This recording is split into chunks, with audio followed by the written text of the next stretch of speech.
My name is Michael Waddington, and I'm a criminal defense attorney.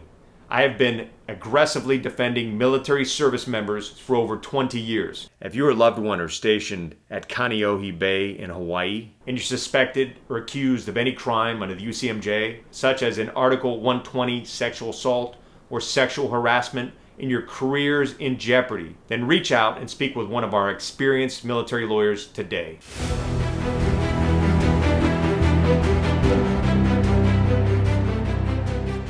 If you are accused of any serious offense under the UCMJ, such as a UCMJ Article 120 sexual assault, then you should be concerned. Right now, the military is waging a war on sexual assault. You can expect a zealous and determined prosecution team coming after you and trying to win their case. These elite military prosecution teams are well funded, well trained, and bound and determined to win convictions. They are on a mission to prove to Congress that the military does not tolerate any form of sexual assault, domestic violence, or sexual harassment. Military prosecutors will be relentless in seeking a conviction and serious jail time once they have you in their sights. To make matters worse, under new laws that went into effect in December of 2023, the new military justice system is victim-centered.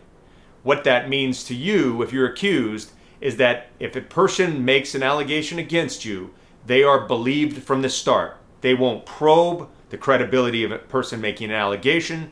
They won't look for any evidence that could disprove the allegation. They're taking anyone who claims to be a victim and they're taking their word for it. That also means that people who have made false or exaggerated allegations will not be punished, even if their allegation is proven to be false.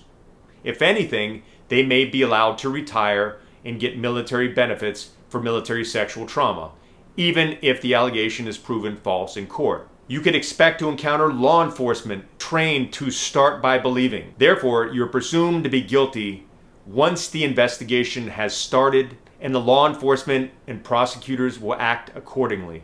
Yes, that cuts against your constitutional rights, and that cuts against what our country was founded upon and what we stand for, but that's what you can expect in the military justice system. In this new victim-centered approach, the victim, even if the victim is a lying victim, plays a key role in determining what happens to you. What could end up happening is in a case where there's no evidence, or if you're in fact innocent, the victim may still insist that you get some sort of punishment. Even if you're innocent and there is no evidence, do not be surprised that you end up at a court-martial, an administrative separation board, or receiving some sort of negative paperwork, such as a letter reprimand. If you are under investigation for any crime under the UCMJ, then you need to stand up and take responsibility for your defense. Don't become another statistic. Don't play the victim. Don't sit back hoping that someone comes to the rescue or that things are going to work out. It's time to stand up, fight for your freedom, fight for your career, and fight for your reputation.